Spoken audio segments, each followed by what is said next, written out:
혹시 이런 경험을 해보신 적이 있으십니까?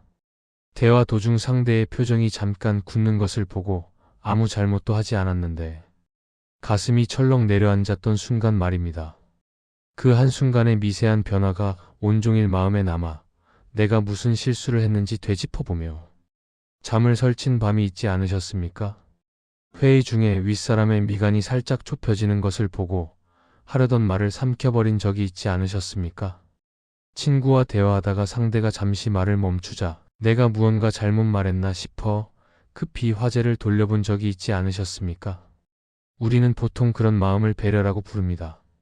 상대의 기분을 살피는 섬세함이라고, 인간관계에 필요한 덕목이라고 말합니다. 그러나 그 살핌이 언제부턴가 나 자신을 옥죄는 사슬이 되어버린 사람들이 있습니다. 밤마다 그날 있었던 대화를 되뇌며 잠 못 이루는 사람들, 누군가의 한마디에 며칠씩 마음이 흔들리는 사람들, 모든 관계에서 자신만 손해보는 것 같은 억울함을 삼키며 사는 사람들 말입니다. 눈치란 정말 무엇입니까? 상대를 위한 배려입니까? 아니면 거절당할까 두려워 미리 움츠러드는 자기 방어입니까? 여기에 오늘 이야기의 핵심이 있습니다. 그리고 이 질문의 답을 찾아가는 여정 끝에서 그대는 한 가지 진실과 마주하게 될 것입니다. 정약용이 젊은 시절 한양에서 벼슬을 할 때 그는 누구보다 사람들의 눈치를 잘 살피는 관리였습니다. 상관의 미간이 좁혀지면 말을 멈췄고 동료의 한숨 소리에 자신의 의견을 접었습니다. 그것이 처세술이라 믿었고 그래야 오래 살아남는다고 생각했습니다. 실제로 그는 그렇게 조심하며 벼슬길을 이어갔습니다. 그런데 결국 어떻게 되었습니까? 그토록 눈치를 보며 조심했건만 그는 유배지로 쫓겨났습니다. 18년이라는 긴 세월을 강진 땅에서 홀로 보내야 했습니다. 유배 초기 정약용은 분했습니다. 그렇게 조심했는데 왜 이런 일을 당해야 하는지 원망스러웠습니다. 그러나 긴 고독 속에서 천천히 자신을 들여다보며 그는 깨달았습니다. 자신이 살핀 것은 타인의 마음이 아니었습니다. 자신이 두려워한 것은 타인의 평가가 아니었습니다. 진짜 두려웠던 것은 자기 자신이 흔들리는 모습을 남에게 들킬까 봐 하는 불안이었습니다. 남의 눈을 의식한 것이 아니라 남의 눈에 비친 자신의 모습을 견디지 못했던 것입니다.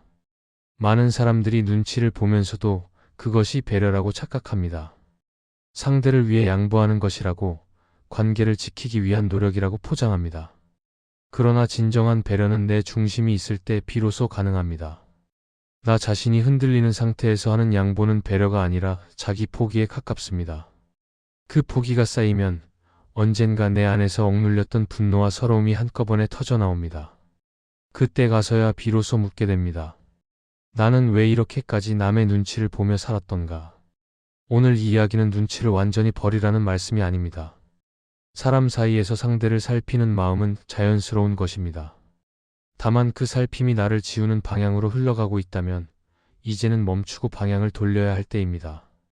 내 마음의 열쇠를 남에게 건네지 않고 내가 직접 쥐고 있어야 합니다. 그대는 지금 누군가의 표정을 읽느라 정작 자신의 마음은 얼마나 오래 읽지 못하고 있습니까? 오늘은 이와 같은 주제로 이야기를 나눠보려 합니다. 마음에 드신다면 구독과 좋아요 부탁드립니다. 사람을 살피는 마음은 본래 아름다운 것입니다. 상대의 표정에서 기쁨을 읽고 목소리의 떨림에서 슬픔을 느끼고 침묵 속에서 말하지 못한 이야기를 헤아리는 것은 인간만이 가진 귀한 능력입니다. 문제는 그 살핌이 어느 순간 두려움으로 변질될 때 시작됩니다.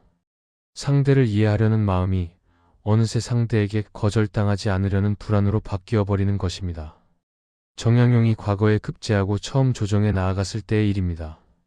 26 젊은 나이에 정조 임금의 눈에 들어 빠르게 출세한 그는 그만큼 주변의 시선을 많이 받았습니다. 선배 관리들의 견제하는 눈초리, 동료들의 부러움 섞인 시선, 아랫사람들의 기대 어린 눈빛까지. 처음에 그는 그 모든 시선을 잘 읽어내는 것이 능력이라 생각했습니다. 누가 자신을 좋아하는지, 누가 불편해하는지, 누구의 앞에서 어떻게 처신해야 하는지를 빠르게 파악했습니다. 그런데 이상한 일이 벌어졌습니다. 사람을 잘 읽을수록 그의 마음은 점점 더 작아지고 움츠러들었습니다. 누군가의 미간이 좁혀지면 자신이 무언가 잘못한 것 같았고 누군가의 웃음이 사라지면 자신이 실수한 것 같았습니다. 늘 남의 반응을 살피느라 정작 자신이 무엇을 원하는지, 자신이 어떤 사람인지를 생각할 여유가 없었습니다. 그는 훗날 유배지에서 이 시절을 돌아보며 이렇게 적었습니다. 남의 눈을 읽느라 내 마음을 잃어버렸던 시절이었다고. 살핌과 두려움은 겉으로는 비슷해 보이지만 방향이 완전히 다릅니다. 살핌은 상대를 향해 마음을 여는 것이고 두려움은 상대로부터 나를 숨기는 것입니다. 살핌은 관계를 깊게 하지만 두려움은 관계를 얕게 만듭니다. 왜냐하면 두려움 속에서는 진짜 나를 보여줄 수 없기 때문입니다. 늘 상대가 원하는 모습, 상대가 좋아할 것 같은 모습만 보여주게 됩니다. 그렇게 가면을 쓰고 맺은 관계는 아무리 오래가도 깊어지지 않습니다. 주변을 보십시오. 누군가의 눈치를 보느라 하고 싶은 말을 삼키는 사람들이 있습니다. 거절하면 미움받을 것 같아 원치 않는 부탁을 들어주는 사람들이 있습니다. 자신의 의견을 말했다가 분위기가 어색해질까 봐 그냥 동의해버리는 사람들이 있습니다. 이들은 모두 살핌이 두려움으로 바뀌어버린 경우입니다. 그리고 이 두려움은 시간이 지날수록 점점 더 커집니다.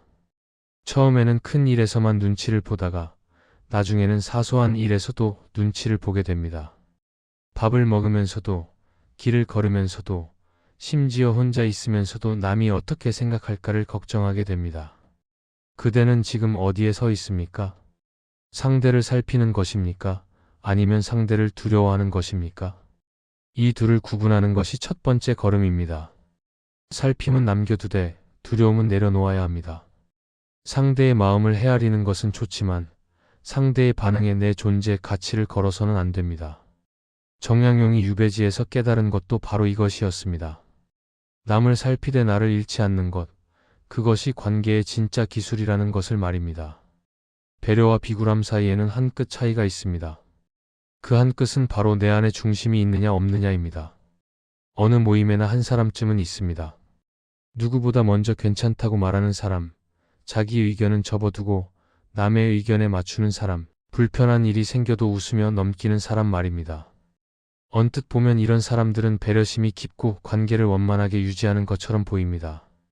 그런데 이상하게도 이런 사람들이 정작 주변에서 깊이 존중받는 경우는 드뭅니다. 오히려 사람들은 그를 편하게 대하다 못해 어느 순간부터 함부로 대하기 시작합니다. 왜 그럴까요?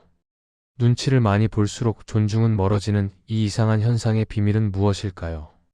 정약용의 제자 중에 황상이라는 사람이 있었습니다. 강진 유배 시절 정약용에게 학문을 배운 그는 성품이 온화하고 남에게 싫은 소리를 하지 못하는 사람이었습니다. 어느 날 정약용이 물었습니다. 자네는 왜 늘 남의 말에만 따르는가? 황상이 대답했습니다. 다투기 싫고 관계가 틀어지는 것이 두렵습니다. 정약용은 잠시 침묵하다가 말했습니다. 자네가 늘 양보하면 사람들은 자네의 양보를 당연하게 여기게 되네. 당연하게 여겨지는 것은 고마움의 대상이 아니라 기대의 대상이 되는 법이지. 기대에 못 미치면 오히려 원망을 사게 되고. 이것이 눈치의 역설입니다. 눈치를 보며 양보하면 할수록 그 양보는 당연한 것이 되어버립니다.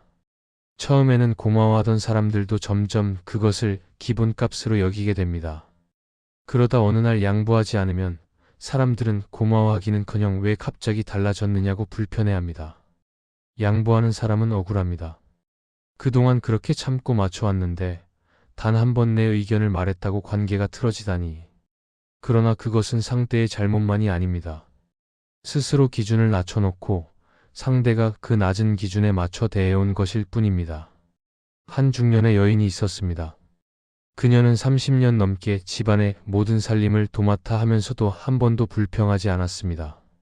명절마다 온 가족의 밥상을 차리고 시댁 식구들의 갖은 요구를 다 들어주면서도 웃음을 잃지 않았습니다. 그런데 어느 해 추석, 그녀가 몸이 아파 음식을 간소하게 준비했습니다. 놀랍게도 가족들의 반응은 고마움이 아니었습니다. 왜 올해는 이것밖에 없느냐는 불만이었습니다. 그녀는 그날 밤 혼자 울었습니다. 30년 동안 무엇을 위해 참아왔던가. 기준은 내가 세우는 것입니다. 내가 스스로를 어떻게 대하느냐에 따라 남들도 나를 그렇게 대합니다. 내가 나를 함부로 대하면 남들도 나를 함부로 대합니다. 내가 나를 존중하면 남들도 나를 존중합니다. 눈치를 보며 끊임없이 양보하는 것은 스스로에게 당신은 그만큼의 가치밖에 없다고 말하는 것과 같습니다. 그리고 그 메시지는 고스란히 주변 사람들에게 전해집니다. 정약용은 말했습니다. 사람은 스스로 귀하게 여기는 만큼 귀해진다고. 남이 나를 알아주기를 바라기 전에 먼저 내가 나를 알아주어야 한다고. 그대는 지금 누군가의 편안함을 위해 스스로의 존중을 조금씩 깎아내리고 있지는 않습니까? 그 깎아낸 조각들은 어디로 갔습니까? 눈치를 보지 않는다는 것이 무뚝뚝하거나 차갑게 구는 것을 뜻하지는 않습니다. 오히려 진정으로 중심이 있는 사람은 더 따뜻하고 더 편안합니다. 왜냐하면 그들은 자신의 감정에 휘둘리지 않기 때문입니다. 상대의 반응에 일일비하지 않기 때문입니다. 그래서 오히려 상대를 있는 그대로 바라볼 여유가 있습니다. 정약용이 강진에서 유배 생활을 할 때 그 마을에 한 농부가 있었습니다. 그를 모르는 평범한 시골 사람이었지만 마을 사람들은 모두 그를 존경했습니다. 큰 다툼이 있으면 사람들은 그에게 가서 물었고 어려운 일이 있으면 그의 조언을 구했습니다. 정약용은 궁금했습니다. 학식도 없고 재산도 없는 이 사람이 왜 이토록 존경받는 것일까? 그래서 가까이 지내며 관찰했습니다.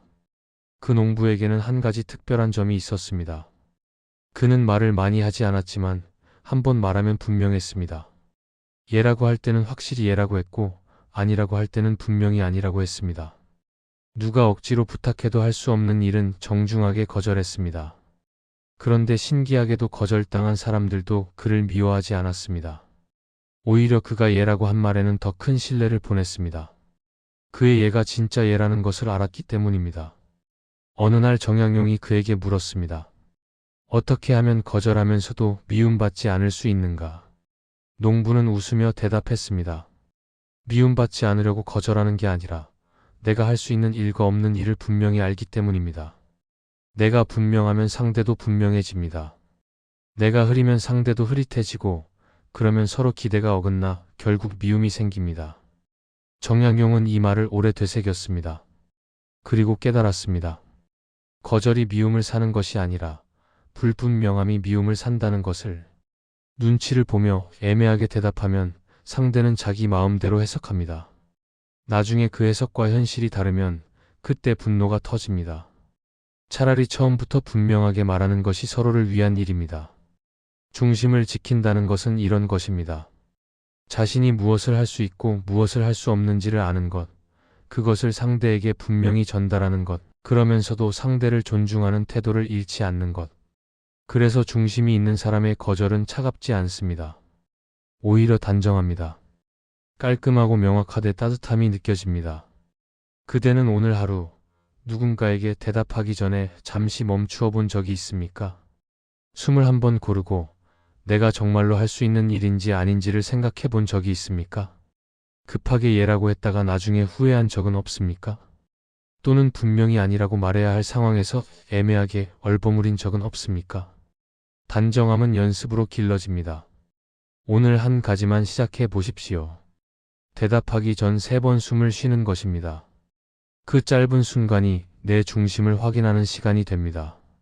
왜 어떤 사람은 유독 눈치를 많이 보는 것일까요? 같은 상황에서도 어떤 사람은 담담하게 자기 의견을 말하는데 어떤 사람은 상대의 표정 하나에 마음이 흔들립니다. 이 차이는 어디서 오는 것일까요? 많은 사람들이 이것을 성격의 문제라고 생각합니다. 타고난 성격이 소심해서 내향적이어서 그렇다고 말합니다. 그러나 정약용은 다르게 보았습니다. 눈치에 뿌리는 성격이 아니라 자기 불신이라고. 정약용이 젊은 시절 과거 시험을 준비할 때의 일입니다. 그에게는 함께 공부하는 벗이 있었습니다. 둘은 실력이 비슷했고 서로 자극을 주고받으며 학문을 갈고 닦았습니다. 그런데 과거 시험장에서 두 사람의 모습은 완전히 달랐습니다. 정약용은 긴장한 나머지 다른 수험생들의 눈치를 살폈습니다. 옆 사람이 빨리 쓰면 조바심이 났고 누군가 먼저 제출하면 불안해졌습니다. 반면 그의 벗은 오직 자기 답안지에만 집중했습니다. 주변에서 무슨 일이 일어나든 개의치 않았습니다.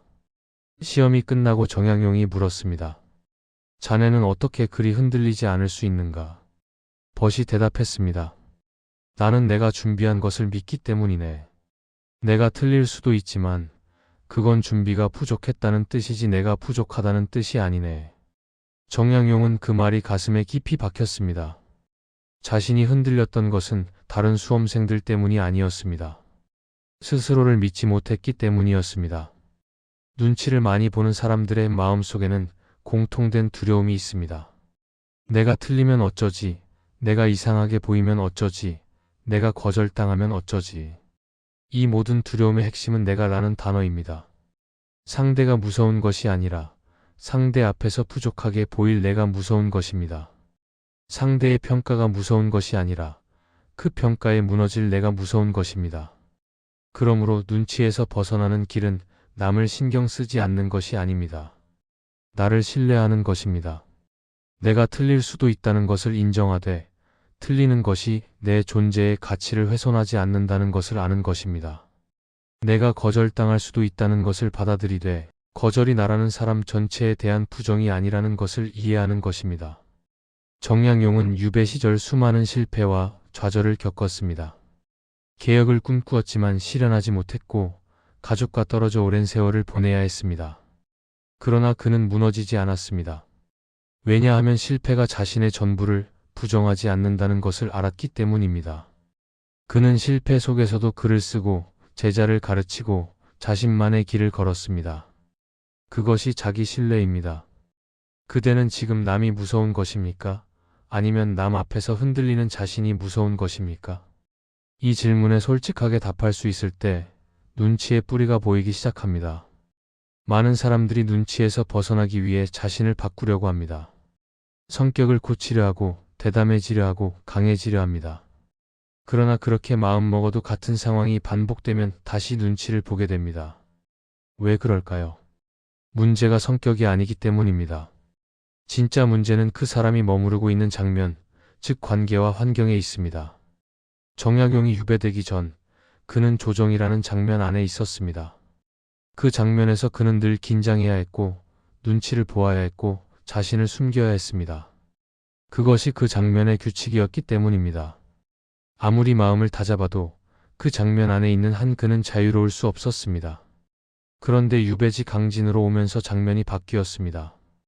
출세도 권력도 없는 곳, 오직 자기 자신과 마주해야 하는 곳으로요. 처음에 정약용은 유배를 불행으로만 여겼습니다. 그러나 시간이 지나면서 깨달았습니다. 이 장면의 변화가 오히려 자신을 자유롭게 했다는 것을. 더 이상 누구의 눈치를 볼 필요가 없었습니다. 마음에 있는 말을 마음 가는 대로 쓸 수 있었습니다. 그래서 그의 가장 위대한 저작들은 모두 이 유배 시절에 태어났습니다. 장면이 바뀌자 그 안에 있는 사람도 바뀐 것입니다. 물론 모든 사람이 유배를 갈 수는 없습니다. 직장을 그만두거나 관계를 끊는 것이 언제나 가능한 것도 아닙니다. 그러나 작은 장면의 변화는 누구에게나 가능합니다. 나를 위축시키는 모임에서 한 발 물러나는 것, 나를 함부로 대하는 관계에서 거리를 두는 것, 나를 작게 만드는 환경에서 벗어나 잠시라도 숨 쉴 공간을 찾는 것. 이런 작은 변화들이 쌓이면 삶의 장면 전체가 달라집니다. 어느 시골 장터에서 있었던 일입니다. 물건을 파는 사람이 있었는데 그는 늘 손님들의 눈치를 보며 값을 깎아주었습니다. 그래서 한 번도 제대로 된 값을 받아본 적이 없었습니다. 어느 날 다른 장터에 갔더니 그곳의 상인들은 웃으면서도 값을 지켰습니다. 손님이 싫은 내색을 해도 끄떡없었습니다. 그 모습을 보며 그는 생각했습니다. 장면이 다르면 규칙도 다른 것이구나. 자신이 있던 장터에서는 눈치 보는 것이 당연했지만 여기서는 그렇지 않았습니다. 그대가 유독 눈치를 많이 보게 되는 장면이 있습니까? 특정한 사람, 특정한 장소, 특정한 상황에서만 유난히 작아지는 자신을 발견한 적이 있습니까? 그렇다면 그 장면 자체를 바꾸는 것을 고려해 보십시오. 자신을 바꾸기 전에 자신을 둘러싼 것을 먼저 바꾸는 것입니다. 나를 작게 만드는 장면을 계속 붙들고 있을 이유가 있습니까? 중심을 지킨다는 것을 흔히 흔들리지 않는 것으로 오해합니다. 강철처럼 단단해서 어떤 바람에도 움직이지 않는 것이라고 생각합니다. 그러나 그런 강철 같은 사람이 과연 있을까요? 있다 하더라도 그것은 중심이라기보다 경직에 가깝습니다. 진짜 중심은 흔들리지 않는 것이 아닙니다. 흔들려도 다시 제자리로 돌아오는 힘입니다. 나침반을 생각해 보십시오. 나침반의 바늘은 손으로 건드리면 마구 흔들립니다. 그러나 잠시 후 바늘은 다시 북쪽을 향합니다. 흔들림 자체는 문제가 아닙니다. 흔들린 후에도 방향을 찾는 것, 그것이 나침반의 본질입니다. 마음도 마찬가지입니다. 사람은 흔들릴 수밖에 없습니다.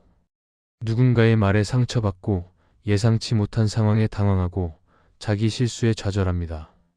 그것을 막을 수는 없습니다. 막으려 해서도 안 됩니다. 다만 흔들린 후에 다시 자기 방향을 찾을 수 있느냐, 그것이 중요합니다.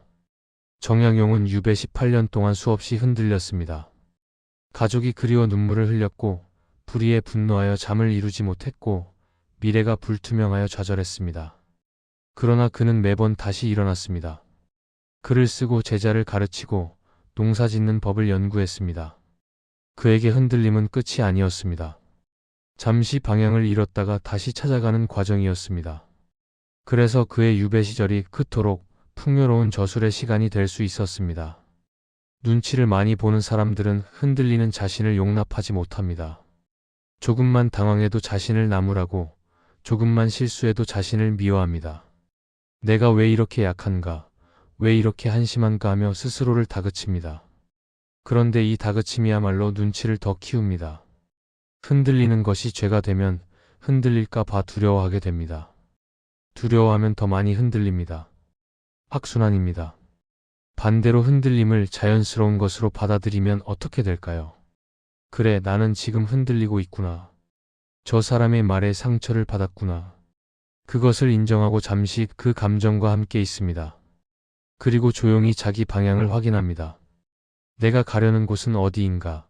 내가 중요하게 여기는 것은 무엇인가? 그러면 흔들림은 지나갑니다. 바늘은 다시 북쪽을 향합니다. 고요함은 바람이 없는 상태가 아닙니다. 바람이 불어도 다시 잔잔해지는 호수입니다. 그대가 추구해야 할 것은 절대로 흔들리지 않는 마음이 아닙니다. 흔들린 후에도 다시 돌아올 수 있는 마음입니다. 그대는 요즘 스스로를 다그치고 있습니까? 아니면 조용히 안아주고 있습니까? 불완전함은 죄가 아닙니다. 불완전함을 들킬까 두려워하는 마음이 눈치를 키웁니다. 지금까지의 이야기를 듣고 그대는 무엇을 느꼈습니까? 눈치의 정체를 알게 되었다고, 이제 달라져야겠다고 결심했습니까? 그 마음은 귀합니다. 그러나 결심만으로는 삶이 바뀌지 않습니다. 작은 실천이 쌓일 때 비로소 변화가 일어납니다. 그리고 그 실천은 거창할 필요가 없습니다. 하루에 한 번 내 편이 되어주는 것으로 충분합니다. 첫째, 오늘 내 마음의 기준을 하나만 정하십시오. 아주 작은 기준이면 됩니다.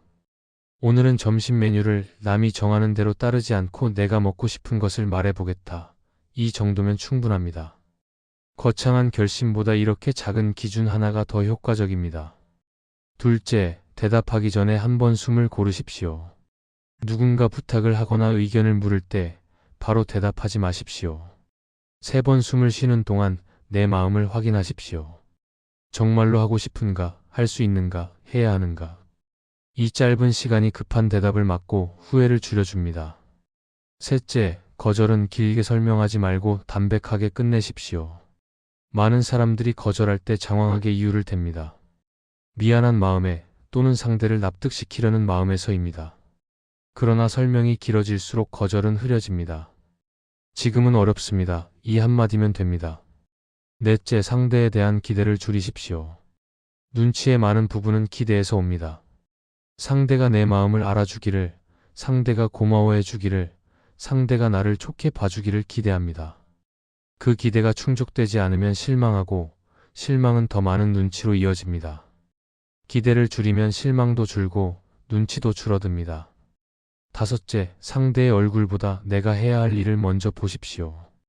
회의 중에, 대화 중에 무의식적으로 상대의 표정을 살피고 있는 자신을 발견하면 시선을 돌려 자기 앞에 있는 것을 보십시오. 내가 해야 할 일, 내가 말해야 할 것, 내가 결정해야 할 것. 그것에 집중하면 상대의 반응이 덜 신경 쓰입니다. 여섯째, 눈치 보던 과거의 나를 미워하지 마십시오. 그 시절에 나는 살아남기 위해 최선을 다했습니다. 그렇게라도 해야 했던 이유가 있었습니다. 그날을 미워하지 말고 연민으로 안아주십시오. 지금의 나는 더 나은 방법을 알게 되었습니다. 그것으로 충분합니다. 정양용은 유배지에서 돌아온 후에도 오래 살았습니다. 그 긴 세월 동안 그가 지킨 것은 명예도 권력도 아니었습니다. 자기 자신의 중심이었습니다.